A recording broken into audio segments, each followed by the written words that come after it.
વાત કરવામાં આવે વધુ સમાચારમાં તો સરદાર પટેલ યુનિવર્સિટી દ્વારા પતંગ ઉત્સવનું આયોજન કરવામાં આવ્યું હતું। કુલપતિના અધ્યક્ષ સ્થાને બાયોસાયન્સ વિભાગના મેદાન ખાતે પતંગ ઉત્સવનું આયોજન જે છે તે કરવામાં આવ્યું હતું।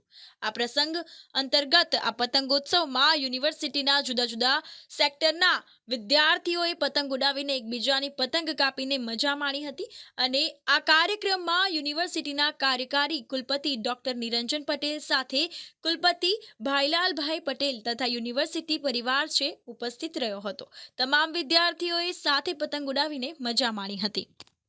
આજે સરદાર પટેલ વિશ્વવિદ્યાલય દ્વારા સામૂહિક પતંગોત્સવનું આયોજન કરવામાં આવ્યું છે, જેમાં જુદા જુદા વિભાગના વિદ્યાર્થીઓ અધ્યાપકો બહુ મોટી સંખ્યામાં બહોળી સંખ્યામાં જોડાયા છે અને બહુ આનંદનું અને વાતાવરણ જોવા મળે છે।